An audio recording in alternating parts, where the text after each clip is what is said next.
So I'm going to give you a quick tour today of my plot. It's a gorgeous day and I've been doing a lot of tidying up and a bit of replanting and things like that.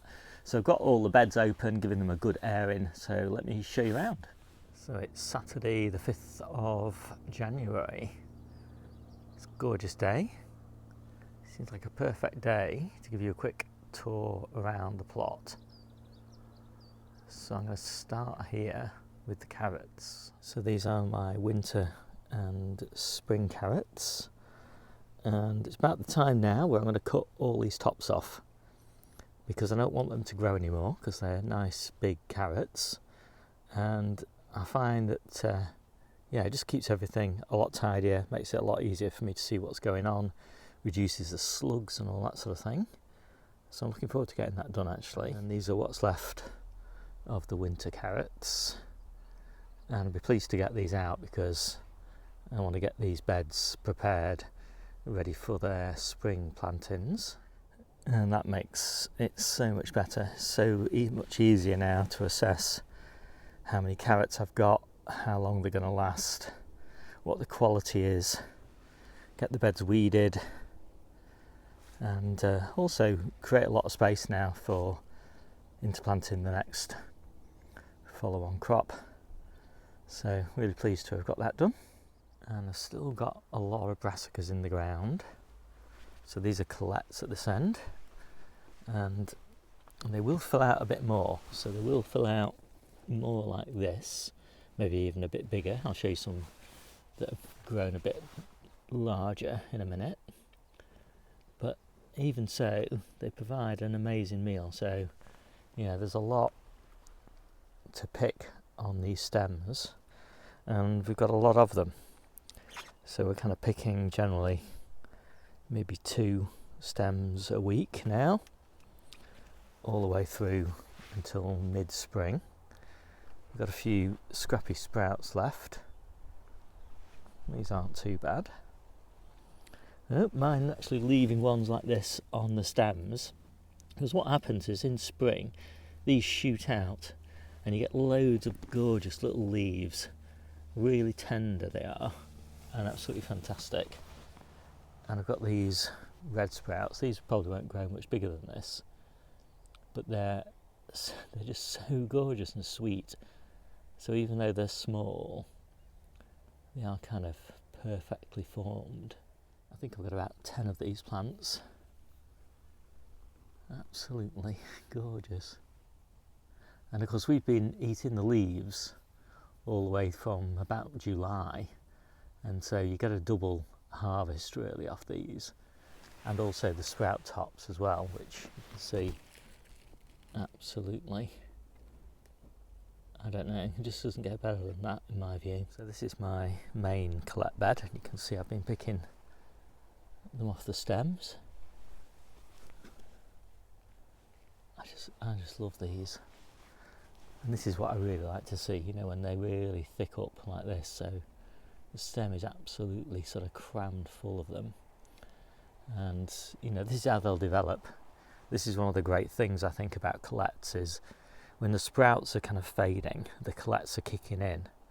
And, we'll just be eating them, so many of them. And they're just my absolute favourite of all of the winter and spring, early spring brassicas.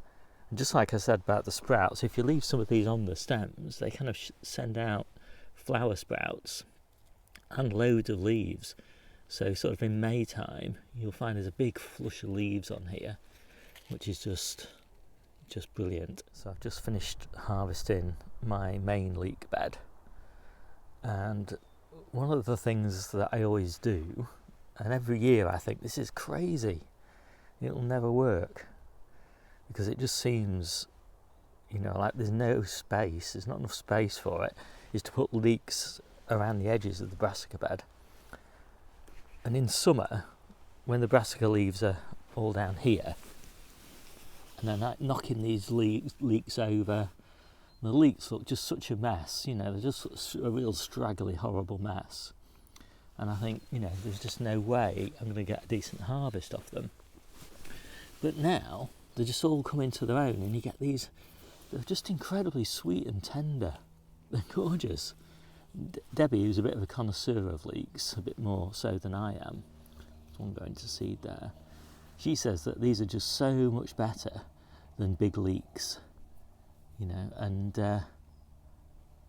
I concur, although, as I say, I'm not that much of a connoisseur, but to me, they just taste great. And there's loads of them, you know, sort of all crammed in every nook and cranny. And it's basically the same story down here in this bed of Brussels. Again, leeks down the side, and these are a bit bigger. Obviously they need a bit of cleaning up, but yeah, so we've all this bed has been full of leeks. So these have been ones we've been harvesting over the last couple of months. Absolutely great. And again, more of these gorgeous red sprouts, and still quite a few green ones. And then while I'm squatting down, I'm really pleased to see all my garlic. This is my biggest garlic bed, although we've probably got about 4 or 5 small ones as well. And it's all coming up lovely. So nice to see the garlic come up. And this was my last planted one as well, so it's all a bit behind. It doesn't matter, they'll be ready just the same time as the ones that came up earlier. And then we've got onions.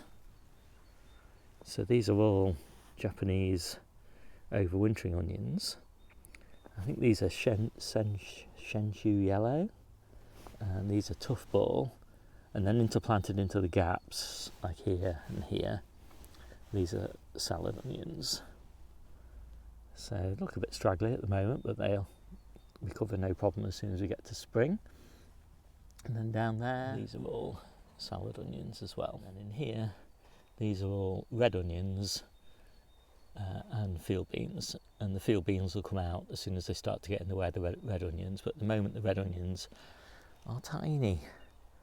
So no competition going on there for now. And this is always one of my favourite beds. This is elephant garlic interplanted with strawberries, and these are ever-bearing kind of strawberry, and so they don't really pick up for a while. But we've got loads and loads and loads of elephant garlic in here, and we harvest it for the stems and for the bulbs, and we just leave quite a few in just for the flower display, so it looks amazing. And then obviously we've got our trees, so it's a kind of a 3-level bed. So I'm always replanting beds, and this was my earliest spinach bed. So this was a bed that was planted in July.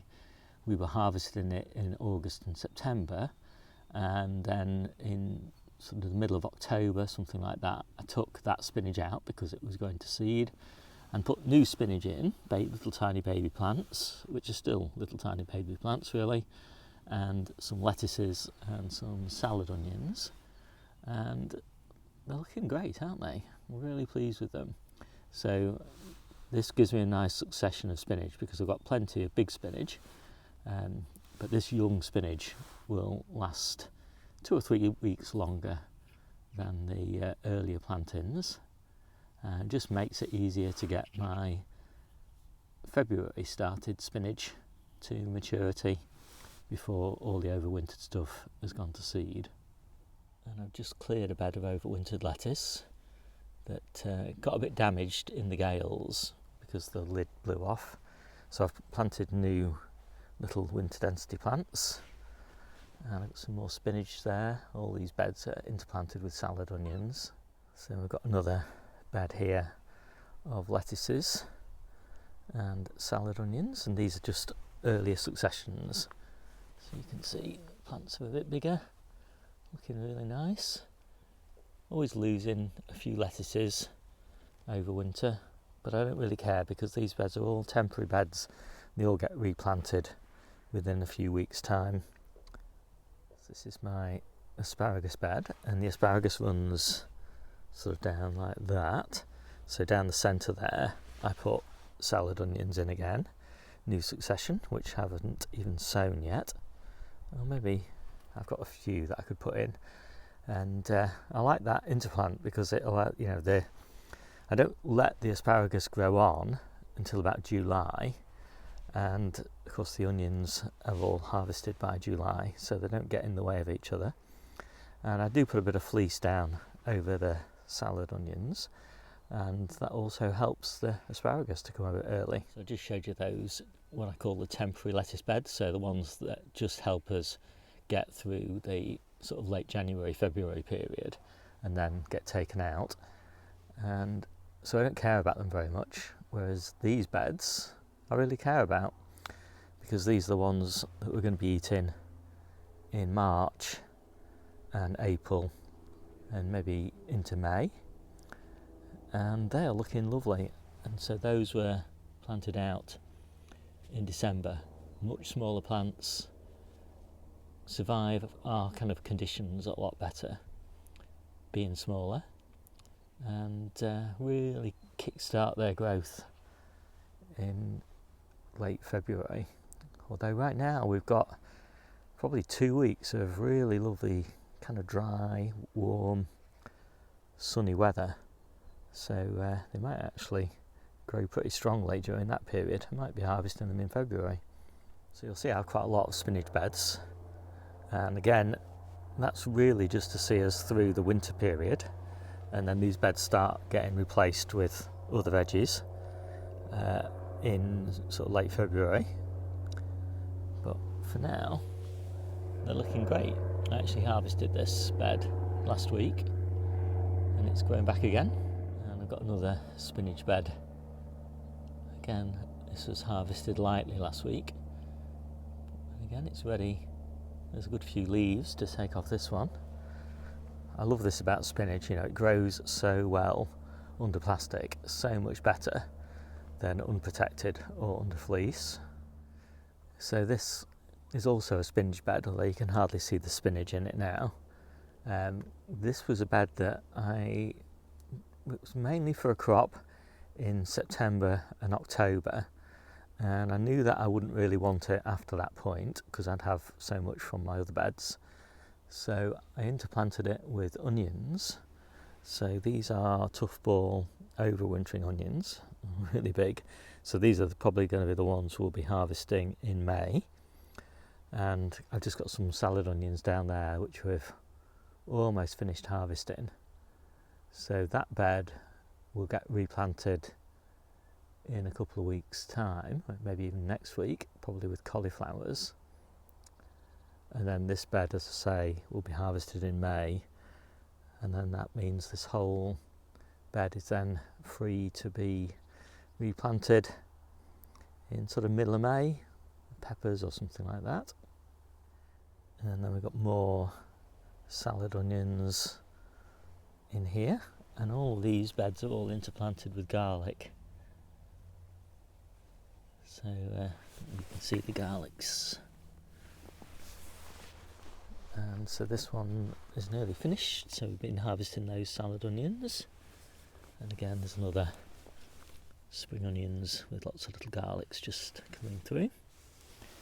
And these will eventually be New Zealand spinach and courgettes. These are early calabrese and cauliflowers. Looking quite nice. There's a few baby beetroots in there as well. And then this bed is tatsoi, and this one is pak choi. And all of these are going to seed now. We've been eating them since September. They've been amazing. But everything comes to an end. So this one is going to be spinach, and it's going to be replanted in about 3 weeks' time. And then we've got purple sprouting broccoli, looking great. Mix of different varieties, giving us a nice continuous harvest from now until about May. More purple sprouting broccoli, little kale plants, cabbages. And these are my second early strawberries. And these are interplanted with garlic as well, and it's just starting to come up. It'll get there eventually. And these are my first early strawberries, and I've got half of them in the polytunnel, which I'll show you in a second. I'm leaving these until February, so I'm moving them into the polytunnel a month later. And then these are my late crop strawberries, which will go into the polytunnel in about September time, and then they'll crop through until November probably. So let's have a quick look in the polytunnel. There's quite a lot going on in here. As I just mentioned, first early strawberries there, all my little brassicas of different types there. I'll show those in a different video when I go through all my seedlings. Carrots, 3 tubs there, 3 tubs exactly the same at the other end. And this is what you want your carrots to look like at this time of year for kind of May harvest. And then these are the ones for an April harvest. I've got some behind me as well. And we've got celery, parsley, lettuce, green garlic, lettuce, those more carrots, little calabrese, ochre. I just got a few there to be harvested. I think the mice are eating a few of these, but they're not digging down, so I'm not so worried. Early onions for harvesting in May, turnips for harvesting now, broad beans for harvesting pretty soon. We've got loads of broad beans in the ground, different successions, and we will be starting to sow our next succession of broad beans in February. Hanging basket lettuce, which has actually been really great. I'll definitely be doing that again. Then down here, more green garlic, salad onions and spinach, chard. I've got some more spring onions here, and overwintering onions ready to go out, and more carrots. I've just tidied up my flower and fruit tree border, and the perennial kales are doing pretty good. So this one is a year old, that one is 2 years old, and I'll probably take it out this year and just let this one grow on, but there's quite a trunk really on that one now. Amazing. And then I've got more trees: pear, plum, apple, blackberry apple, and another young perennial kale plant that's a year old. About 3 cubic meters of compost. Only this one is ready to be used. So I would say that things are looking a bit better than they normally do at the middle of January. It's been particularly mild this year. The only things that have really suffered from the weather, and that's really just been damp and sort of gloomy weather, have been the lettuces. But even so, we've got plenty, so I'm not really complaining. Just good opportunity to get beds cleared and replanted. My name's Steve. This is the Seaside Kitchen Garden on Allotment channel, and I'll see you soon.